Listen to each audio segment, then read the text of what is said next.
मैं जैसे यादव आप लोगों को अपने चैनल एग्जाम स्टडी पर बहुत बहुत स्वागत करता हूँ।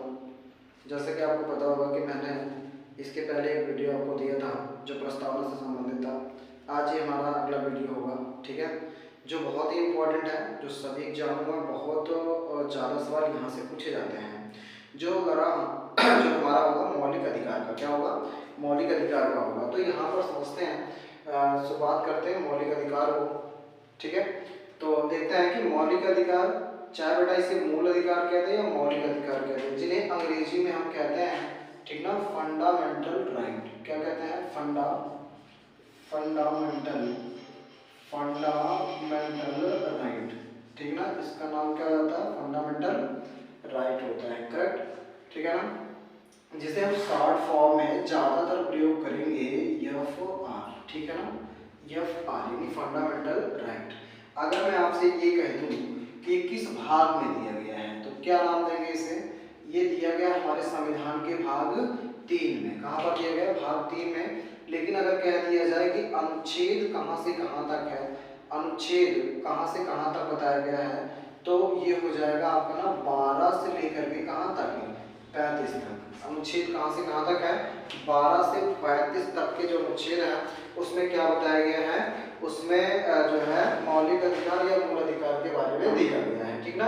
आप यहाँ तक समझ पाए होंगे। आगे देखते हैं कि जैसे अगर हम ये कहते हैं कि जो हमारा फंडामेंटल राइट रहा है ना, फंडामेंटल राइट, इसका जो स्रोत है, मतलब ये लिया कहाँ से गया है, तो इसका जो स्रोत है वो अमेरिका है। क्या है स्रोत? क्या है इसका? इसका स्रोत है अमेरिका, मतलब इसे अमेरिका से लिया गया है, ठीक है। पहली बात ये याद रखना है।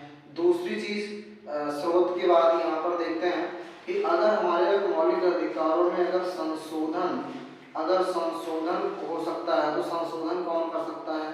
तो संशोधन कर सकती है संसद। कौन कर सकती है? संसद, ठीक है ना। तो दूसरी बात, अगर तीसरी बात की यहाँ पर हम बात करें कि हमारा जो फंडामेंटल राइट यानी एफ आर का, क्या,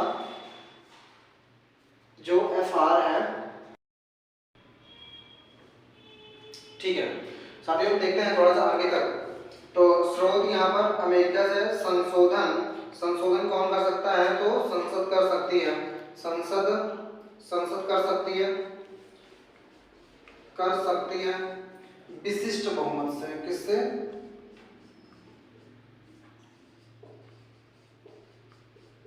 विशिष्ट बहुमत से कर सकती है। विशिष्ट बहुमत क्या होता है, ठीक है, बात करेंगे उसके बारे में। अब यहाँ पर देखते हैं कि फंडामेंटल राइट का अभिभावक कौन होता है?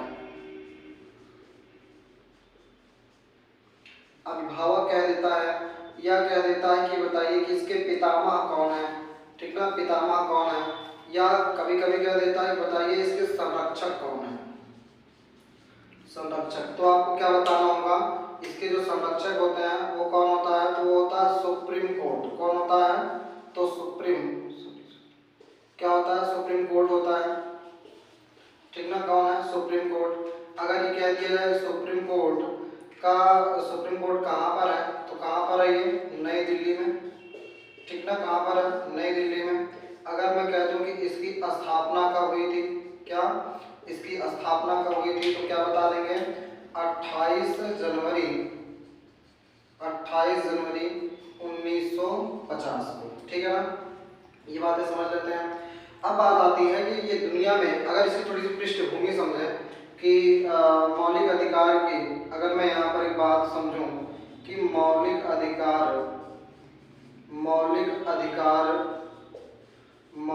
अधिकार की पृष्ठभूमि, क्या समझना है?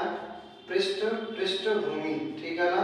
पृष्ठभूमि का मतलब ये होता है कि अगर हम बात करें सबसे पहले विश्व में मौलिक अधिकार किस देश ने दिया था, ठीक है। तो यहाँ पर सबसे पहला पॉइंट ये समझते हैं कि सबसे पहले फंडामेंटल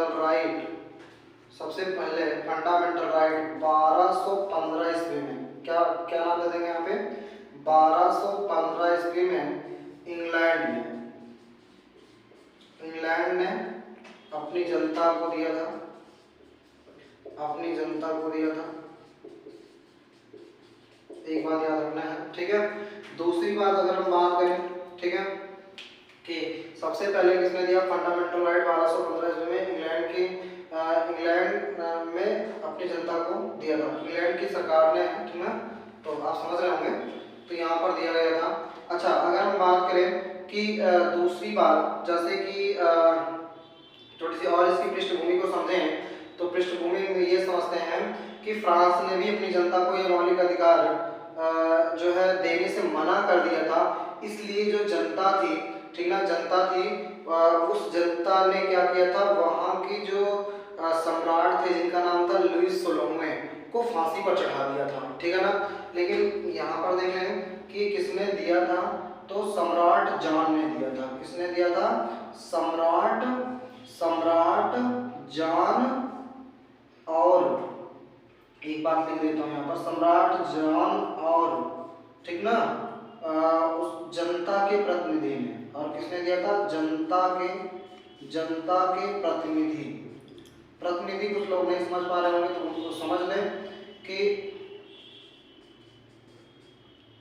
प्रतिनिधि, ठीक है, प्रतिनिधि जो थे वो प्रतिनिधि का मतलब हमारे प्रतिनिधि कौन है, हमारे सांसद हैं, ठीक ना।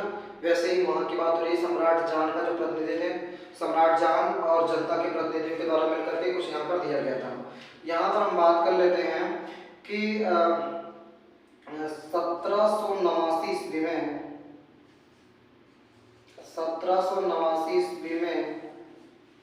फ्रांस के सम्राट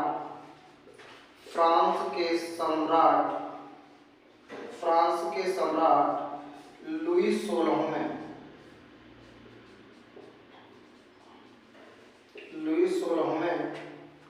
ठीक है, यहाँ पर अंडरलाइन कर देते हैं, सम्राट लुइस 16वें ने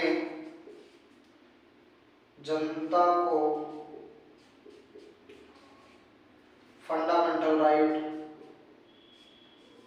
राइट देने से मना कर दिया था, जिससे जनता ने उन्हें फांसी पर चढ़ा दिया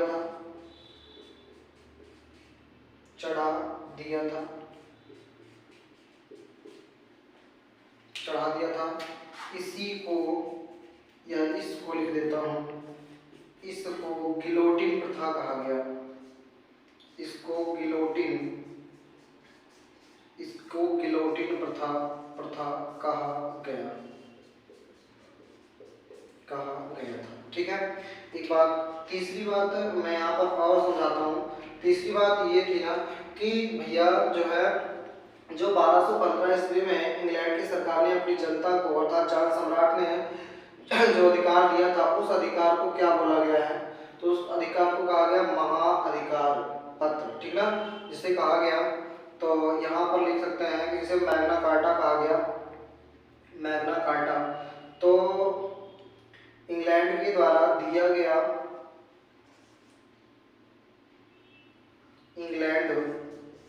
इंग्लैंड की सरकार द्वारा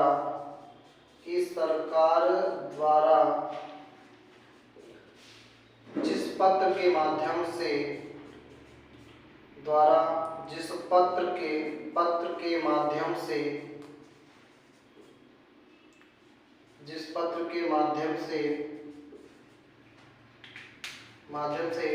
अधिकार पत्र दिया गया,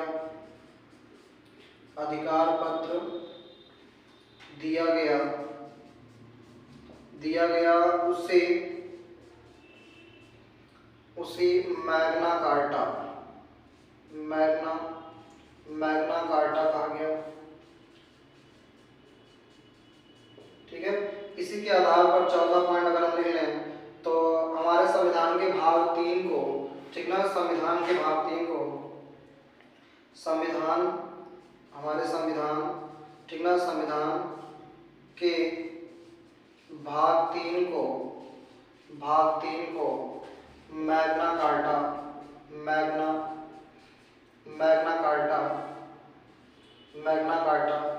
कहा जाता है। हमारे संविधान के भाग तीर को मैग्ना कार्टा कहा जाता है। ठीक है, तो ये कुल कुछ बेसिक चीजें रही हैं। तो ये पृष्ठभूमि यहाँ पर समझ लीजिए, एक 1215 से संबंधित रहा है और एक 1789 से, ठीक ना। एक 1791 में, ठीक ना, एक बात और लिख देता हूँ यहाँ पे, पांचवी चीज बेटा कि 1791 में अमेरिका ने 91 में अमेरिका ने अपनी जनता को अधिकार दिया था। ये आपको समझ में आ गई होगी यहाँ तक की बात है। ठीक है, तो चलते हैं, इसको मिटा करके एक बार ध्यान से इसे आप देख लेंगे। ठीक है, क्या क्या हमने यहाँ पर बता दिया आपको। मूल अधिकार या मौलिक अधिकार भाग 3 में दिया गया, अनुच्छेद 12 से 35 तक है। स्रोत अमेरिका रहा है, संशोधन संसद कर सकती है विशिष्ट बहुमत से। ठीक है, और फंडामेंटल राइट का अभिभावक पितामह का सब संरक्षक या सुप्रीम कोर्ट होता है। ठीक है, और यहाँ पर एक बात मैं आपको यहीं पर और ही लिख देता हूँ, जैसे आपसे ये कह दिया जाए कि निलंबन कौन कर सकता है, फंडामेंटल राइट, यहीं पर फंडामेंटल राइट का निलंबन अगर कह दिया जाए कौन कर सकता है, तो निलंबन कर सकता है बेटा राष्ट्रपति। कौन कर सकता है? निलंबन कर सकता है राष्ट्रपति। ठीक ना, आपातकालीन के दौरान। कब? आपातकालीन या इमरजेंसी के दौरान। ठीक है, आपातकालीन के दौरान, ये बात याद रखना है। तो कौन कर सकता है? राष्ट्रपति। तो कुछ ये इंपॉर्टेंट बातें नहीं है, बहुत ही इंपॉर्टेंट रहेंगे आपके लिए, तो इसे मिटा करके आगे चलते हैं। अब यहाँ पर ये देखते हैं कि जो हमारा भारतीय संविधान रहा है, इस भारतीय संविधान में जो है कि मतलब कब किसने मौलिक अधिकार की मांग की है, तो ये थोड़ा सा जानते हैं। ठीक ना, तो अब देखेंगे मौलिक अधिकार की मांग क्या समझते हैं, मौलिक अधिकार की मांग। ठीक है, चलिए देखते हैं, 18 डाल देंगे भैया। क्या? मौलिक अधिकार की मांग।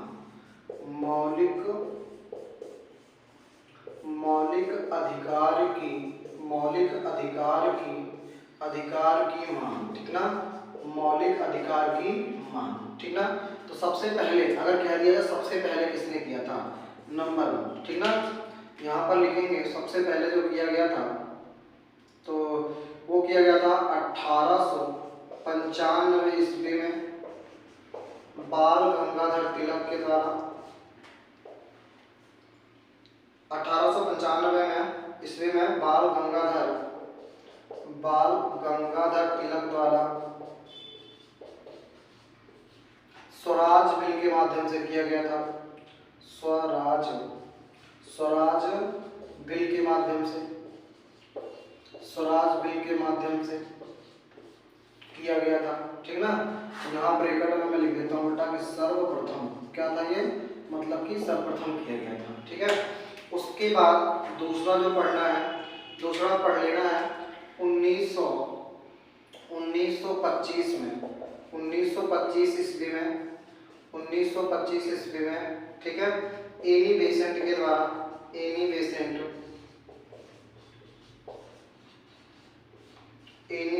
के द्वारा, ठीक है ना, एनी बेसेंट के द्वारा कॉमनवेल्थ ऑफ इंडिया, ठीक ना, क्या लिखेंगे, कॉमन इंक डाल लेते हैं।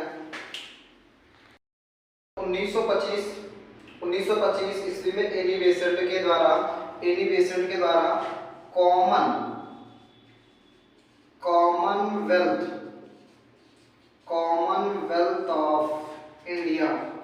कॉमनवेल्थ ऑफ इंडिया बिल के द्वारा,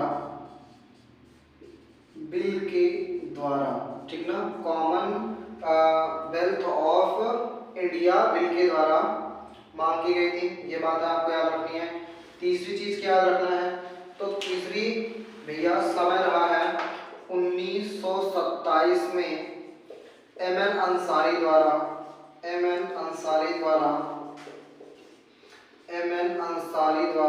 ठीक है, एम.एन. अंसारी द्वारा मद्रास अधिवेशन में किया गया था।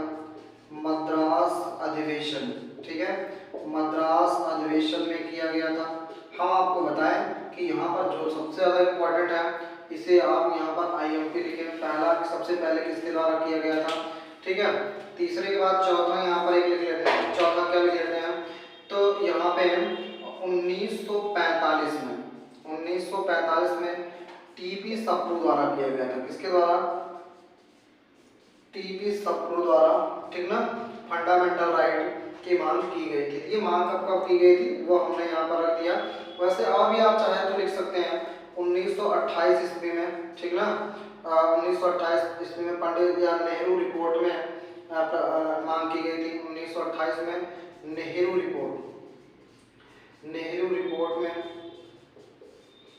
रिपोर्ट में मांग की गई थी, ठीक है, मांग की गई थी। तो ये सारी चीजें रही हैं। तो यहाँ पर जो सबसे ज्यादा इम्पोर्टेंट है भैया वो कौन सा है आपका, ये पहला वाला। सबसे पहले मौलिक अधिकारों की मांग किसके द्वारा की गई थी, ये आपको यहाँ पर बताना है, ठीक ना। तो ये तो हो गई मौलिक अधिकारों की यहाँ पर मांग, जो आपको यहाँ तक कुछ बातें समझ में आ गई होंगी। अब आगे चलते हैं,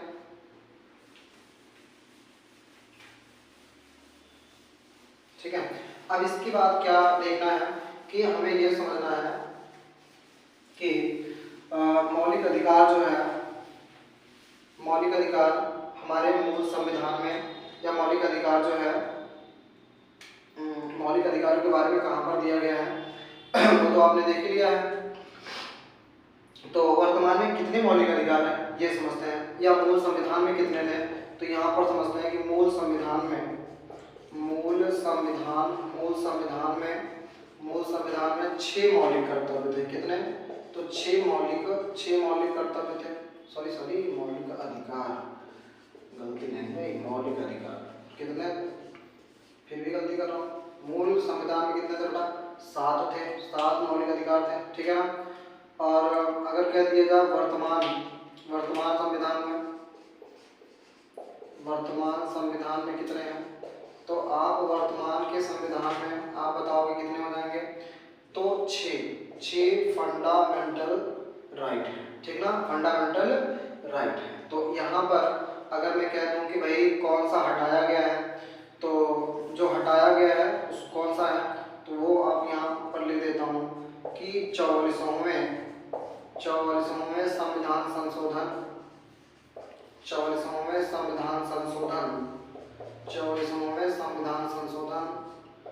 1944 में, ठीक है, 1944 नहीं है, 1978 में 44वें संविधान संशोधन 1978 देखो याद कैसे करोगे भाई, 4 4 4 8 होता है, लास्ट में यहाँ भी 8 है, इस तरीके से याद हो जाएगा ये, ठीक ना। 44वें संविधान संशोधन 1978 के तहत संपत्ति के अधिकार को, किसको, संपत्ति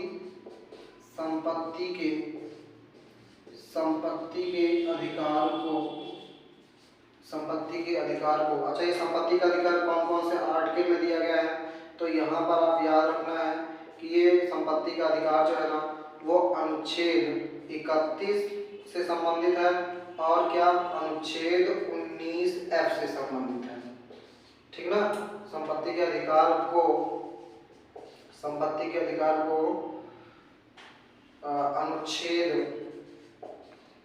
अनुच्छेद 300 का कह दो तो 301 है, ठीक ना, 300 का में कानूनी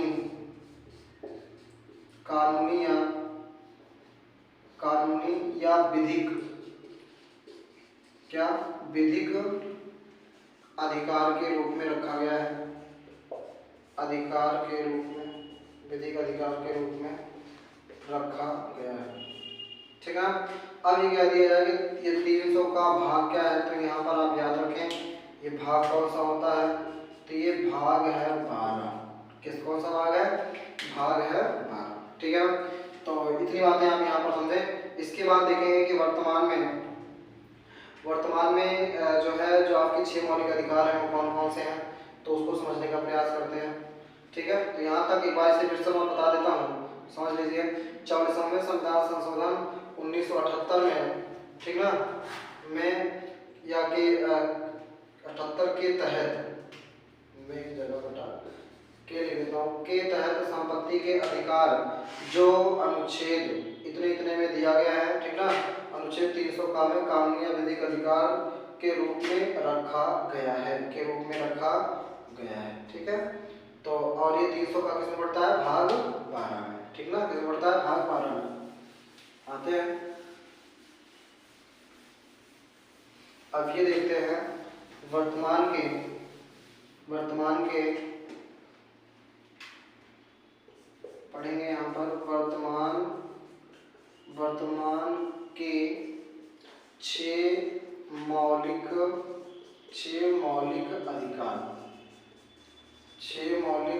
अधिकार, ठीक है ना।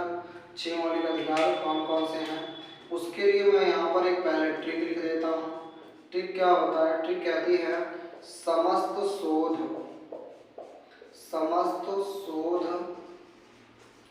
ठीक ना, समस्त शोध संस्कृति का संवैधानिक उपचार है, संवैधानिक उपचार है, ठीक है। ये एक ट्रिक है, इसके माध्यम से हम क्या करेंगे, 6 के 6 मौलिक अधिकार याद कर लेंगे, ठीक है भैया। देखते हैं पहला क्या कहता है, सा से यहाँ पर लिखेंगे समानता का अधिकार, क्या हो जाएगा, समानता का अधिकार हो जाएगा, ठीक है, समानता का अधिकार।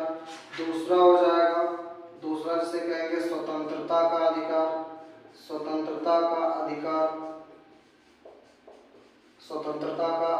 होगा, ठीक है, स्वतंत्रता का अधिकार।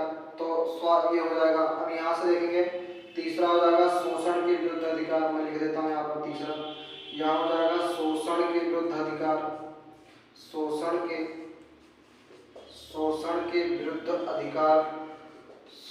के विरुद्ध अधिकार, ठीक है।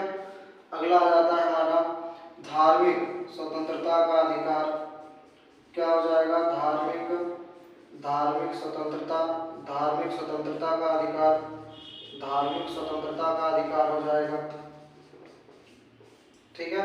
धार्मिक स्वतंत्रता के बाद यहाँ पर ये संस्कृति शब्द लिखा हुआ है, तो 5वां हमारा होगा शिक्षा एवं संस्कृति का उपचार, शिक्षा एवं संस्कृति का उपचार, ठीक ना, शिक्षा एवं संस्कृति का उपचार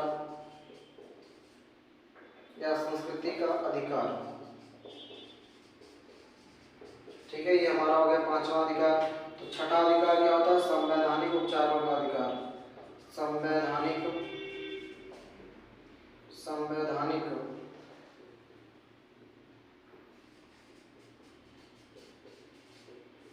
संवैधानिक उपचारों का अधिकार, संवैधानिक उपचारों का अधिकार, क्लियर, ठीक है।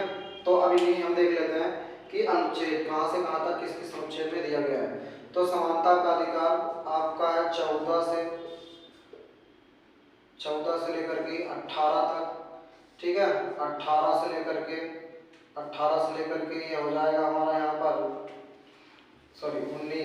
19 से लेकर के 22 तक, ठीक ना, ये 23 हो जाएगा और ये 23-24 दोनों में रहेगा। धार्मिक स्वतंत्रता का अधिकार क्या कहता है, 25 से लेकर के कहाँ तक, 28 तक के अनुच्छेद में दिया गया है। शिक्षा एवं संस्कृति का अधिकार जो है ये 29 और 30 में दिया गया है और ये 32 में दिया गया। और अभी आपने देखा था कि 31 वाला जो दिया गया था ना, 31 वाला वो आपका संपत्ति का अधिकार था, जो उसे समाप्त कर दिया गया है, ठीक है ना। तो इस प्रकार से आप देखेंगे कि ये पूरा जो है एक स्ट्रक्चर आपने देखा है, ठीक ना, जो कि इस ट्रिक के माध्यम से हम ये पूरे 6 के 6 मौलिक अधिकार, यहाँ पर 6 के 6 जो हमारा मौलिक अधिकार है उसे हम याद कर सकते हैं, ठीक है ना। अब जैसे कि इन सभी चीज़ों को दिया क्या गया है, तो मोटे तौर पर मैं इसकी एक बार व्याख्या समझाना चाहता हूँ कुछ तौर पर, उसके बाद हम एक एक करके इसे पढ़ेंगे।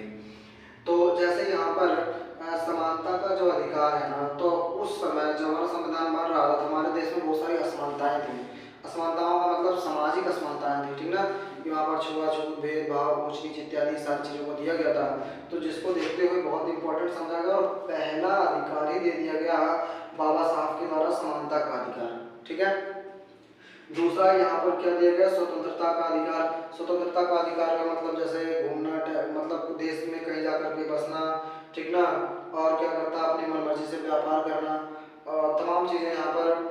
और स्वतंत्रता का जो सूचना का अधिकार, तो बहुत सारे यहाँ पर स्वतंत्रताएं दे दी गई हैं, जैसे बोलने का अधिकार, तो ये सब हमारे यहाँ पर ही दिए गए हैं। शोषण के विरुद्ध अधिकार, अगर कोई व्यक्ति किसी व्यक्ति का शोषण करता है तो जबरदस्ती काम करवा लेता है, पैसा नहीं देता है, ठीक है, तो उस तरीके से, या किसी बच्चे का शोषण किया जाता है जो कि 18 साल की उम्र से नीचे है, फिर भी उसे क्या करवाया जा रहा है, काम करवाया जा रहा है, तो ये सब शोषण हो रहा है।